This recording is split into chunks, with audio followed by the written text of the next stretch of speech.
ആ അച്ഛൻ ചായ കുടിച്ചോ? ഞാൻ കുടിച്ചില്ല. ഏട്ടൻ കുടിച്ചിട്ടാവാന്ന്. അതൊന്നും വേണ്ട, അച്ഛൻ ചായ കുടിച്ചോ? ഏട്ടന് ചായ ഇഷ്ടായോ? ആ ഇഷ്ടായി, സൂപ്പർ. ആദ്യമായിട്ട് ഉണ്ടാക്കിയതാ. ഓ നല്ല രസമുണ്ട് ചായ. ആണോ? ഞാൻ പോവല്ലേ? ആ കുറച്ചുകൊണ്ട് പോവാം.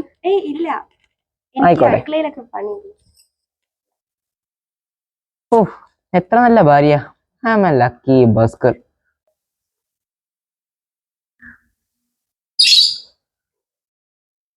ആ ഈ ചെറുക്കൻ ഇന്ന് പോണില്ലേ? എന്താ ഈ ചെറുക്കൻ ആലോചിച്ചിരിക്കുന്നത്? ആമേ കല്യാണം കഴിഞ്ഞിട്ട് എത്ര ദിവസമായി? ജോലിക്കൊന്നും പോകുന്നില്ലേ? ആമേ പോവാൻ നിക്ക. സമയം എത്രയായെന്ന് വിചാരിച്ചിട്ടാ? വേഗം പോകാൻ നോക്ക്.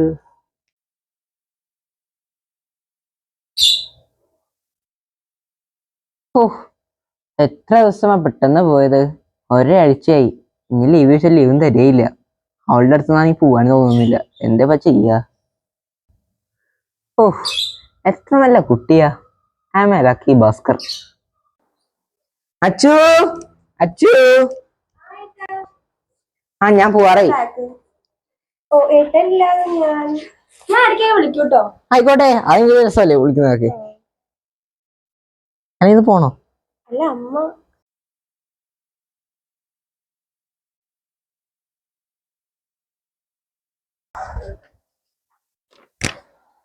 എന്താ മോളെ, നല്ല പണിയാണല്ലോ. അമ്മ, എനിക്ക് ഡസ്റ്റ് ഒന്നും ഇഷ്ടമല്ല. അത് മാത്രല്ല, എല്ലാം പ്രോപ്പറായി വെച്ചില്ലെങ്കിൽ വീട് നീറ്റായി കിടക്കില്ല. അതാ.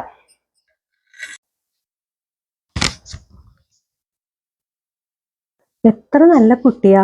ഓ എന്റെ ഒരു ഭാഗ്യം. ഇത്ര നല്ല മരുമകളെ എനിക്ക് കിട്ടി.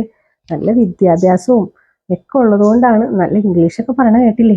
കുടുംബശ്രീ ചെല്ലുമ്പോൾ ഒന്ന് പറയണം.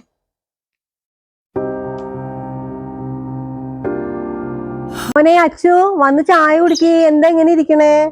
ഇല്ല അമ്മ, ഞങ്ങൾ ഏട്ടൻ വന്നിട്ട് ഒരുമിച്ച് കഴിച്ചോളാം. ഓ എന്താ എങ്ങുമില്ലാത്ത ഒരു പരിപാടിയാണ്. കൊള്ളാം. എല്ലാത്തിനും അവൻ മതി. ഇപ്പൊ നമ്മള് ചായ കൊടുത്ത് അവളും കുടിക്കില്ല. ഇപ്പൊ കയ്യിന്ന് എടുത്തു കൊടുത്ത് അവളുടെ കൈയ്യിൽ കൊണ്ട് കൊടുത്താൽ അവൻ കുടിക്കുള്ളൂ അത്രേ. പുതിയൊരു പരിപാടി. ഇനി നിന്റെ ഉപദേശമൊന്നും എനിക്ക് വേണ്ട.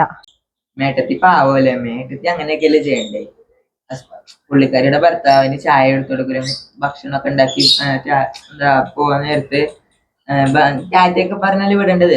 കാരണം അത് ഭാര്യ ഭർത്താവരാണ്. ഓ ഇതൊന്നും ഞാൻ കണ്ടിട്ടില്ല, കേട്ടിട്ടില്ല. പുതിയ പഠിപ്പിക്കലും ആശാന്മാരൊക്കെയാണ്. ഓ പിന്നെ അമ്മക്ക് എന്താണ്?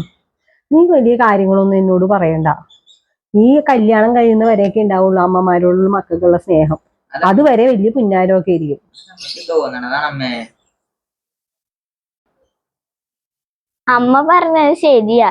ഇപ്പൊ ഫുൾ ടൈം ഏട്ടന്റെ പുറകെ. പറഞ്ഞത് ശരിയായില്ലേ? ഒന്ന് പോയേടി, നിനക്ക് അങ്ങനെയൊക്കെ തോന്നണതാണ്.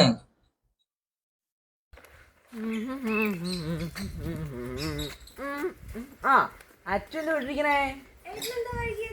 ബാങ്കിൽ വർക്ക് ഉണ്ടായിരുന്നു. എന്നാ അച്ഛന് ഇഷ്ടപ്പെട്ട സാധനാ.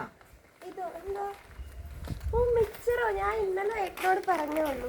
എനിക്ക് അറിഞ്ഞൂടെ അച്ഛൻ്റെ ഇഷ്ടം.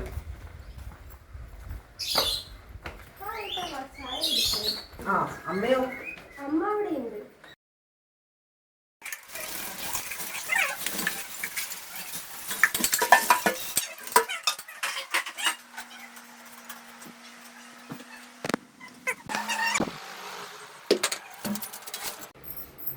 എടി, പേര അടിക്കലും തുടക്കലൊന്നും ഇല്ല അച്ചു.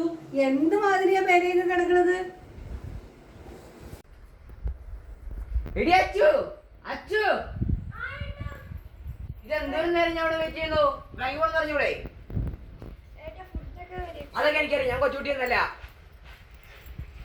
ആ പിന്നൊരു കാര്യം, എപ്പോഴും വിളിച്ചാൽ ശല്യം ചെയ്യണ്ട. അവിടെ ജോലിയുള്ളതാണ്. അച്ചു, എടി അച്ചു, ഇതെന്തോരം ചായക്കണ്ടി വെയിറ്റ് ചെയ്യണോ? ഞാൻ ഇത്ര പ്രാവശ്യം പറഞ്ഞിട്ടുണ്ട്. കൊറേ നേരല്ലേ ചായക്കണ്ടി വെയിറ്റ് അത്യാവശ്യമാണെങ്കിൽ അടുക്കള പോയി ഇട്ട് കൊടുക്കണമായിരുന്നു. ഏട്ടേട്ടെന്ന് പറയുന്നത് പെണ്ണാണ്. ഇപ്പൊ സ്വഭാവം മാറി മാറിലോക്കിയേ. എന്തായാലും ഇവിടെ അടിക്കലും തുടക്കലും ഒന്നും ഇല്ലേ? അമ്മ ഞാൻ 100 കൂട്ടം പണിയായിട്ടാണ് ഇവിടെ വന്നിരുന്നത്. എനിക്ക് ഇത്രയൊക്കെ ചെയ്യാൻ പറ്റുള്ളൂ. ഇവിടെ വേറെ പെൺകുട്ടികളൊന്നും ഇല്ലേ? ആ പെൺകുട്ടിയോട് പറ.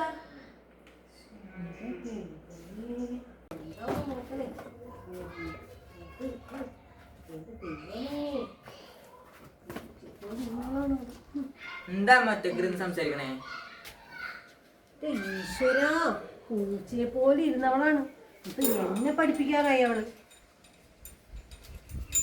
ഇതൊക്കെ തലയിലേറ്റ് വെച്ചിട്ട് ആ ഏട്ടത്തിയില്ലേ, ഏട്ടത്തിയുടെ കാര്യമാണ് പറഞ്ഞത്.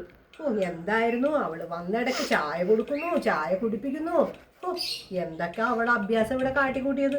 ഇപ്പൊ അവളുടെ അഹങ്കാരം ഉണ്ടല്ല, അഹങ്കാരം പോയി കാണുപോയി അവളുടെ അഹങ്കാരം. അതാണ് വെറുതെ പറയല്ലടാ. ഞാൻ പറയട്ടെ, പുതുപ്പെണ്ണ് ഇങ്ങനെ പെരപ്പുറം കിടക്കുന്നു പറഞ്ഞു കേട്ടിട്ടുണ്ടാ? അതാണ് ആ കാണിച്ചു കൂടണേ ഇപ്പൊ അവള്. മേട്ടത്തി മാറിയതൊന്നല്ല, നിങ്ങളെല്ലാരും കൂടി മാറ്റിയെടുത്തായിട്ട് പാവമാണ്. തിരിഞ്ഞു നോക്കിയത് അങ്ങനെയല്ല. കഴിഞ്ഞ പോയ കാര്യങ്ങളൊന്ന് ആലോചിച്ച് നോക്കാൻ. ഏട്ടത്തി വന്നപ്പോ എങ്ങനെയായിരുന്നു? നമ്മളുടെ എല്ലാവരുടെ സ്വഭാവം കാരണം ഏട്ടത്തി ഇങ്ങനെ പോയത്. കല്യാണം കഴിഞ്ഞ ആദ്യ നാളുകൾ സ്ത്രീകൾ നല്ല പെരുമാറ്റവും അനുസരണയും ഒക്കെയുള്ള കുട്ടികളായിരിക്കും. അത് കഴിഞ്ഞ് അവരുടെ തനി നിറം പുറത്തു വരും.